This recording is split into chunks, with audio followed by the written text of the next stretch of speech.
အမေရိကမှာအရှိဆုံးလို့သတ်မှတ်ကြတဲ့9ရက်ကြာရထားခရီးတစ်ခုကိုသူစတင်ခဲ့ပါတယ်။ ဖလော်ရီဒါပြည်နယ်မိုင်ယာမီမြို့ကနေအလာစကာအထိခရီးစဉ်ရှည်ကြီးဖြစ်ပါတယ်။ဒီခရီးစဉ်ဟာကြန့်ကြာတာတွေအိပ်ရေးပြတ်တာတွေရထားမီးလောင်တာတွေဖြစ်တတ်တယ်လို့သတိပေးမှုတွေရှိခဲ့ပူပါတယ်။ဒါပေမဲ့ဒီခရီးသွားသူဟာသတိပေးချက်တွေကိုနားမထောင်ပဲမိုင်တောင်းကြောင်ရှိလာတဲ့ဒီရထားလမ်းကြီးကိုဖျက်ဆီးဖို့ဆုံးဖြတ်ခဲ့ပါတယ်။နနက်6နာရီမှာပဲသူဟာရထားပေါ်တက်ပြီးစိတ်လှုပ်ရှားစွာခရီးစတင်ခဲ့ပါတယ်။ဒီခရီးစဉ်ဟာအမေရိကကိုတက်တက်ဖြတ်တာမဟုတ်ပဲဝါရှင်တန် DC ကို24နာရီချီကာဂိုကိုနောက်ထပ်ကြာရွံ့စွာဆက်သွားရပါတယ်။ပြီးနောက်ဆီယက်တယ်ကိုဆက်လက်ထွက်ခွာပြီးမှအလာစကာသို့ဆက်သွားရမယ့်ခရီးရှည်ကြီးဖြစ်ပါတယ်။ရထားလက်မှတ်ကအသက်တာဆုံး coach အတန်းစားဖြစ်ပေမဲ့ခြေထောက်စံထောက်ကိုနေရာလွတ်တွေအများကြီးရှိပါတယ်။လက်စစ်ပလက်ပေါက်ခြေတင်းခုံနဲ့တီထန်လိုက်ကာပါပါဝင်တာတွေ့ရပါတယ်။ရေချိုးခန်းကလည်းလေရင်ပေါ်ကရေချိုးခန်းထက်ပိုကျယ်ပြီးကောင်းမွန်ပါတယ်။အရင်တော့ကပတ်စကားနဲ့ခီးသွားစဉ်ကလိုခဏခဏမရက်ပေမဲ့ဒီရထားမှာတော့ကော်ဖီဆိုင်ပါရှိပါတယ်။ပထမဆုံးမနက်စာစားရင်ခါလ်ဆိုတဲ့ခီးသွားတစ်ယောက်နဲ့ဆုံခဲ့ပါသေးတယ်။သူ့ရဲ့ပထမဆုံးခရီးဖော်ဂျွန်နဲ့တွေ့ဆုံစကားပြောပြီးမကြခင်မှာပဲဂျွန်ကရထားပေါ်ကဆင်းသွားခဲ့ပါတယ်။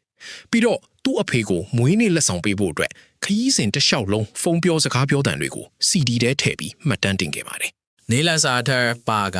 ပေါက်နဲ့တစ်တီးဖြော်ကြီးတစ်ခွက်မှာစားခဲ့ပါတယ်။နောက်ထပ်ခီးဖော် dog နဲ့ခဏတာစကားစမိပြောဆိုပြီးတော့သူလည်း Jackson Vinhua ဆင်းသွားခဲ့ပါတယ်။ဂျော်ဂျီယာကိုရောက်တော့အကုန်တင်ရထားတွေကြောင့်ရထားကရပ်တန့်ခဲ့ရပါသေးတယ်။နောက်ဆုံးမှာဝါရှင်တန် DC ကိုတနာရီနောက်ကျပြီးရောက်လာခဲ့ပါတယ်။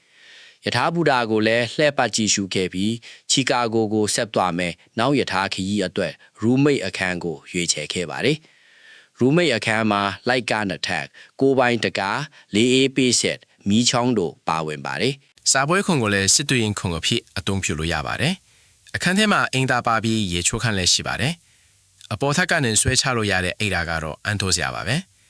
ညစာကို hot dog နဲ့ကလာပဲအဖတ်စားပြီးနောက်ရထားကရပ်တန့်ခဲ့ပါသေးတယ်။ရထားကရုတ်တရက်ရပ်ကန်ခဲ့ပေမဲ့နောက်ဆုံးမှာတော့ချီကာဂိုကိုစောစောစီးစီးရောက်ရှိခဲ့ပါတယ်။အမေရိကန်မှာရထားနောက်ကျခြင်းအတွက်$ကျပ်တစ်ပွင့်အဆင့်ထက်မှချင်းတွေထောင်းနေချီရှိနေပေမဲ့ဒီရထားခရီးစဉ်ကတော့အချိန်မှန်ခဲ့ပါတယ်။ချီကာဂိုဘူတာကြီးကလှပခမ်းနားပြီး Metro Lounge ကိုလည်းဝင်ခွင့်ရခဲ့ပါတယ်။ထိုနေရာမှာကော်ဖီနဲ့အစားအသောက်တွေအပြည့်အစုံရှိခဲ့ပါတယ်။စတိုးဆိုင်ကိုခဏဝင်ရောက်ပြီး Joy တိုက်တကြားလုံးကန်တာကအဆင့်တက်လာတာကိုတွေ့ခဲ့ရပါတယ်။ချီကာဂိုကနေဆီယက်တယ်ကို45နာရီကြာမြင့်မဲ့နောက်ထပ်ရထားခရီးစဉ်ကိုစတင်ခဲ့ပါတယ်။ဒီတစ်ခါတော့ bedroom အခန်းကိုအဆင့်မြင့်တင်ခဲ့ပြီး area ဆိုတဲ့ကိုယ်ပိုင်ရထားဝန်ထမ်းတူလည်းပါရှိပါတယ်။ဒီခန်းမှာကိုယ်ပိုင်အင်တာနက်ရေချိုးခန်းမှာပါဝင်ပါတယ်။ဒါပေမဲ့ရထားပေါ်ကရေချိုးခန်းတစ်ခုမှာမတော်တဆပိတ်မိခဲ့ပြီးမှပြန်ထွက်လာနိုင်ခဲ့ပါတယ်။အိတ်ခါလက်မှတ်နဲ့$45တန်ညာစားကိုလည်းဒိုင်းနင်းခါပါစားခွင့်ရခဲ့ပါတယ်။ဒီခါမှာခီးသွားတွေကစပွဲတစ်ခုမှာအတူထိုင်ပြီးစားတော့ရပါတယ်။ကို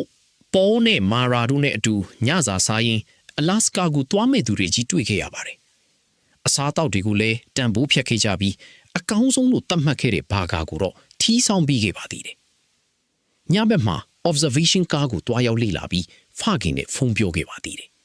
မွန်တာနာပြည်နယ်ယာဂ်ဘီမြို့ကိုဖြတ်တန်းရင်ရထားကအချိန်မှန်နေတာကိုတွေ့ခဲ့ရပါတယ်။နေ့လယ်စာကိုဒေဂျာနဲ့အတူရထားပေါ်ကမီနူးတွေကအစားအသောက်အများစုကိုမာယူစားတော့ခဲ့ပါတယ်။နှင်းတွေကျနေတဲ့မြင်ကွင်းတွေနဲ့အတူမွန်တာနာကိုဖြတ်တန်းပြီးနောက်ဝါရှင်တန်ကိုရောက်ရှိခဲ့ပါတယ်။အလာစကာကိုစီယက်တဲကနေအချိန်မှန်ရောက်ရှိခဲ့ပါတယ်။ရထားဘူတာမှာသူ့ဖခင်ကိုတွေ့ဆုံခဲ့ပြီးအလာစကာရထားခရီးစဉ်ကမွေးနေ့လက်ဆောင်ဖြစ်ကြောင်းပြောကြားခဲ့ပါတယ်။အလာစကာရထားက Anchorage ကနေ Fairbanks ကို12နာရီကြာမြင့်ပြီးနေရာထိုင်ခင်းကတော့ရိုးရိုးလေးဖြစ်ပါတယ်။ဒါပေမဲ့ရထားရဲ့ခရီးစဉ်တစ်လက်လျှောက်လုံးမြင်ကွင်းတွေကတော့အမခန့်လာပနေခဲ့ပါတယ်။နောက်ဆုံးမှာ Fairbanks ကိုရောက်ရှိပြီးအဖေဖြစ်သူကို CD တစ်ချက်ထပ်မံပေးရခဲ့ပါတယ်။ဖခင်ကိုဖုံးပြောစကားပြောတန်တွေကိုစူးစီးထားရဲ့ CD တစ်ချက်ဖက်ပြီးဒီခရီးစဉ်ရဲ့အတိတ်ပဲကိုဖော်ပြခဲ့ပါတယ်။